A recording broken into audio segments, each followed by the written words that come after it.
Good evening, and thank you for attending from all around the world, all around Canada, all around Ontario, and all around Ottawa.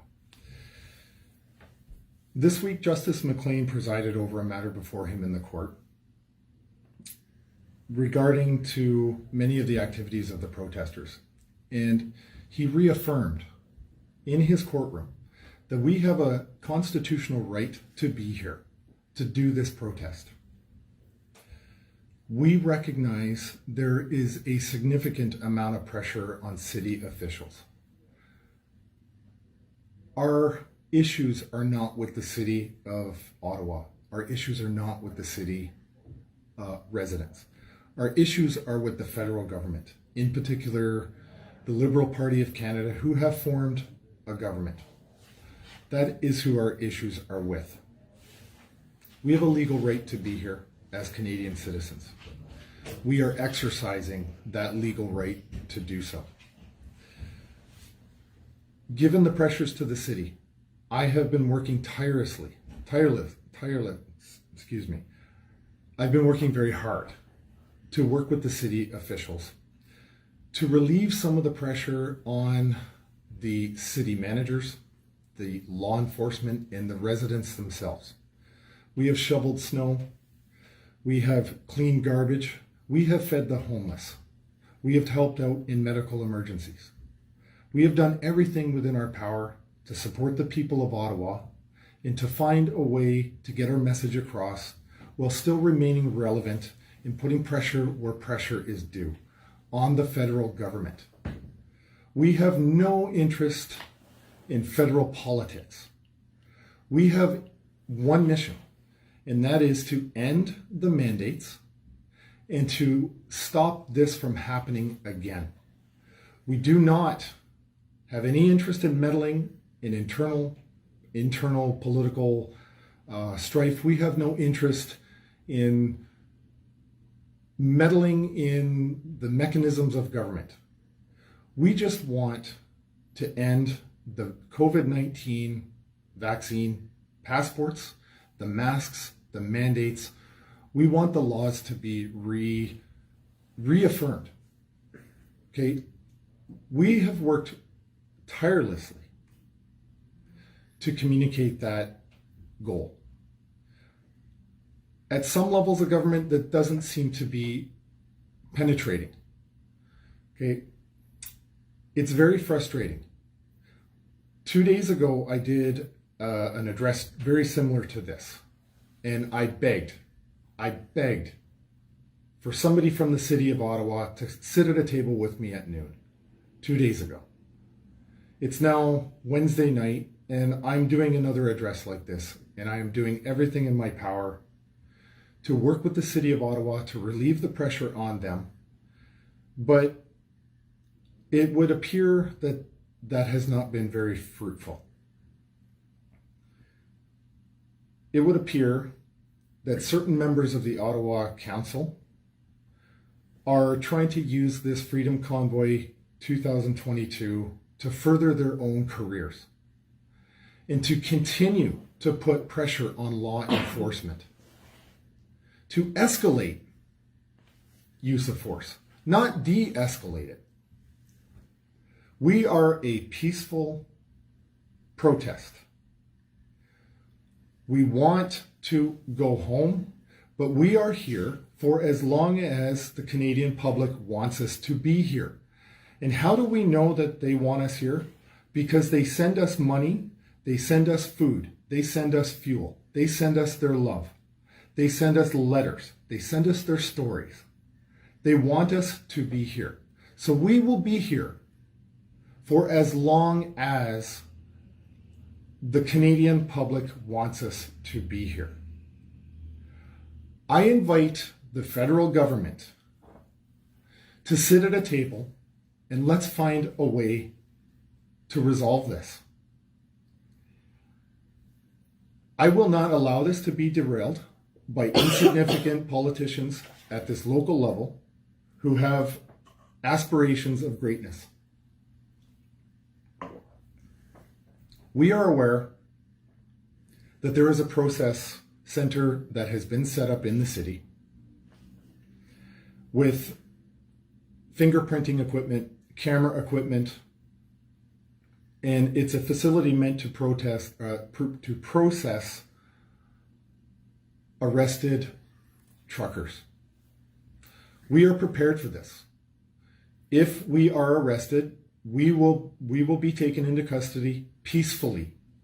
We will not resist. Okay? We have a team of pro bono lawyers here in Ottawa who have set up an entire clinic to help our drivers deal with all the nuisance tickets that we're getting, all the ridiculous nickel and dime issues that we've been dealing with, in order to put pressure and annoyance onto the truckers.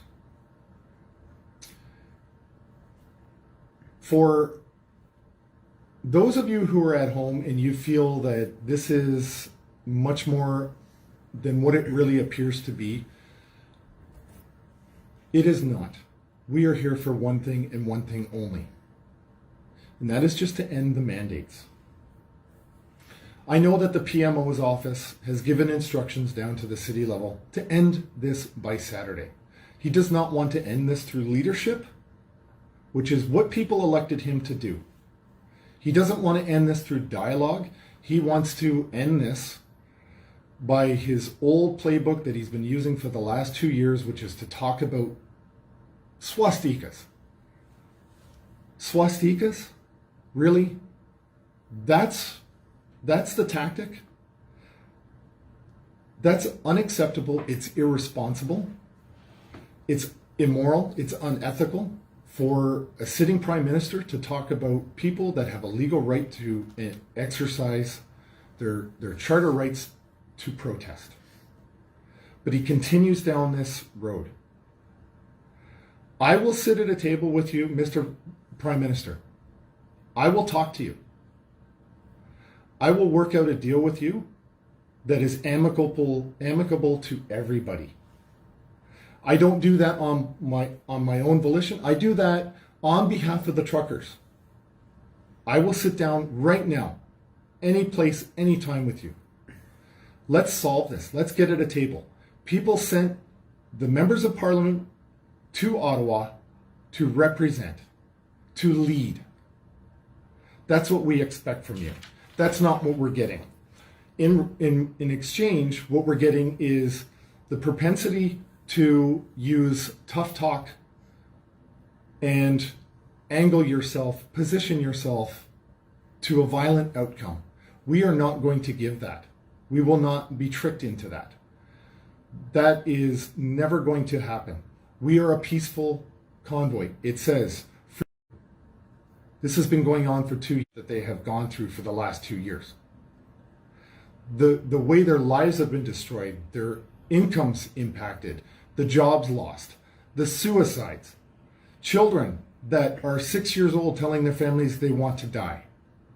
That's ridiculous.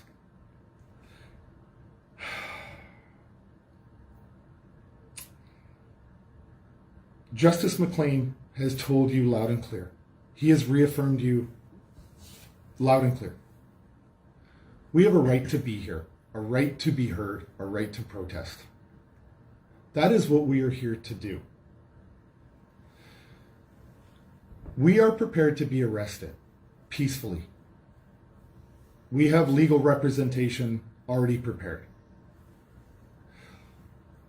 We know that the Canadian Armed Forces are doing their staff checks right now. We know other police forces all across Ontario are being asked to get involved. We also know that retired members of the military, active members of the military, retired members of all levels of law enforcement, active members of law enforcement want no part of this. They think it's morally wrong. It's not what they signed up for. This is ridiculous that this late in the game, I have to be making statements to the government of Canada to get them to sit at a table. I do not anticipate in any way that the Canadian forces would come here with aggressive vehicles, aggressive stance. So I'd like to put any of the discussion or rumor of that to rest now. I understand the Canadian Armed Forces.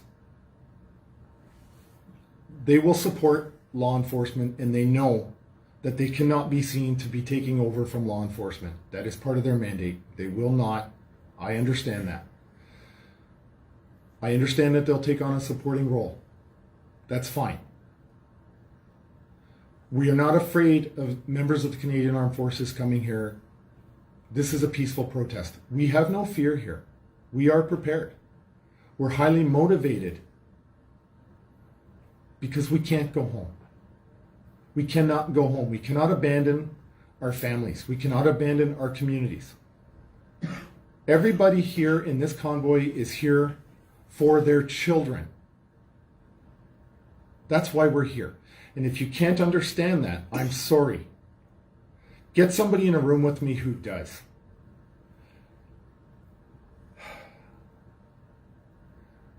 We are a peaceful protest.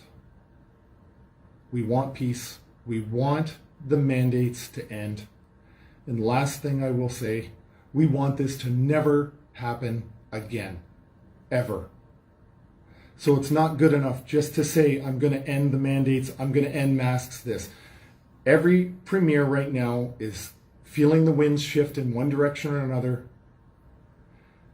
and they're ending the mandates, and people know that it's a bait and switch. The only way this truly actually does matter is that if we stop doing this, and then we stop this, we set the conditions so this never happens to Canadians again.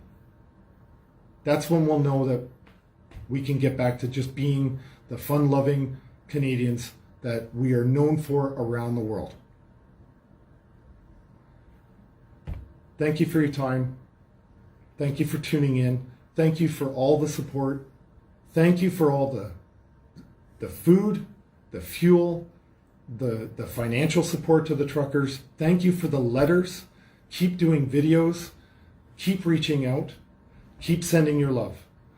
Pray for us to be resolved. Pray for us to make good decisions. If there are any questions, I'll take those now.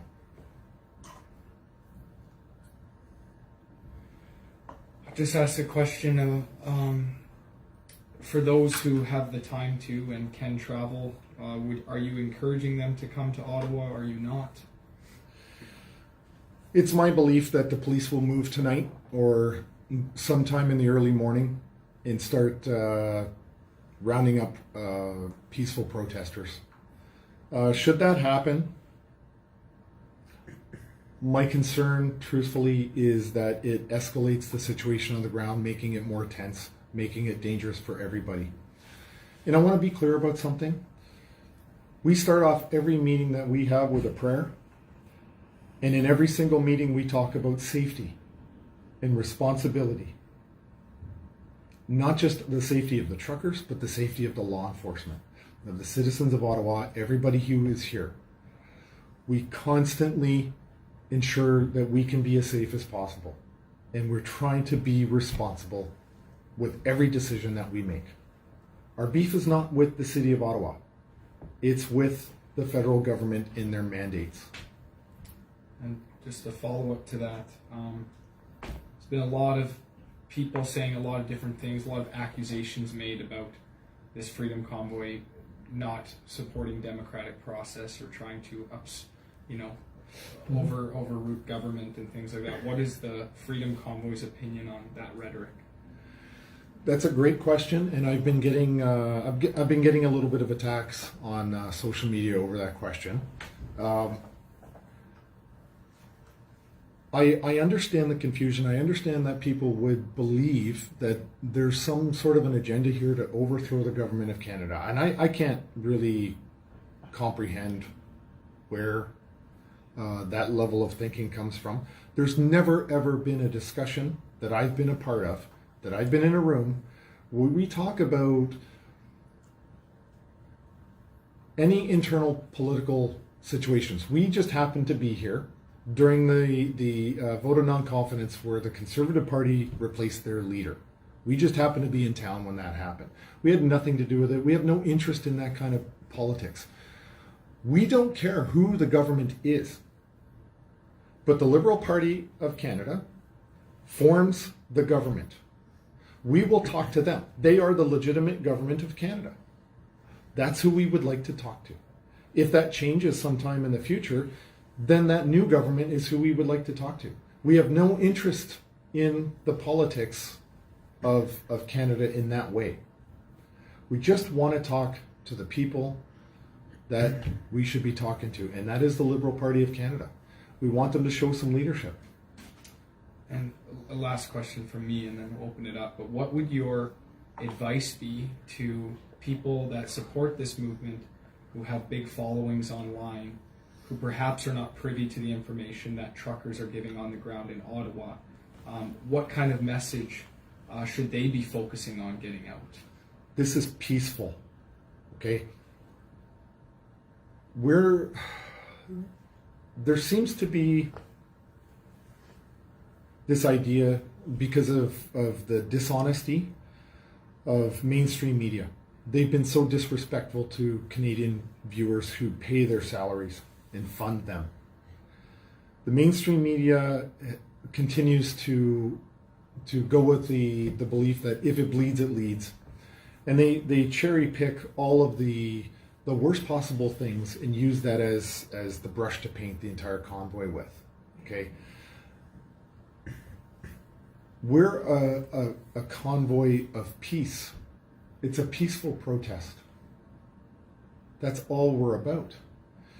We don't want to talk to the mainstream media because they're not fair.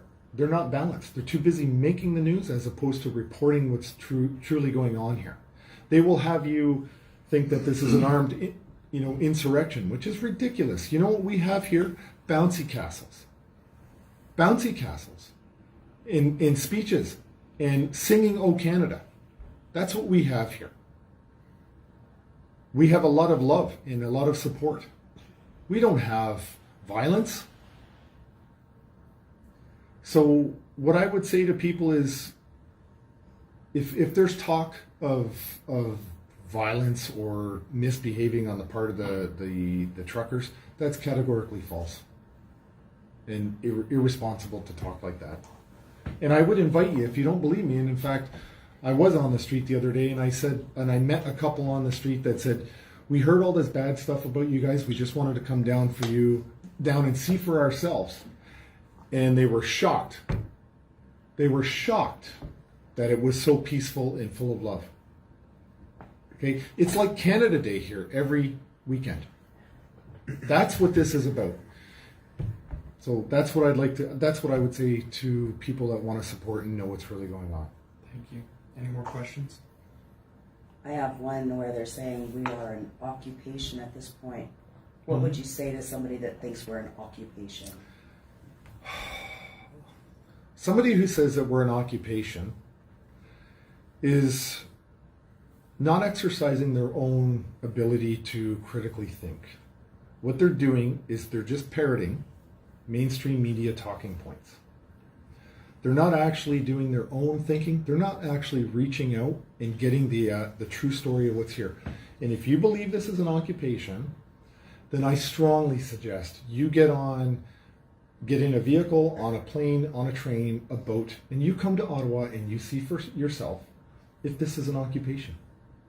Then you decide. But be honest, be fair, and if you still believe that bouncy castles are an occupation, then I would say fair is fair. You did your research, you came here and you looked for yourself. Then you can go right ahead and post all you want on social media, which is your right to do so. But until you come here and see for yourself, don't parrot the mainstream media narrative. You're being used to forward an agenda of hate and fear. Thank you. Any other questions?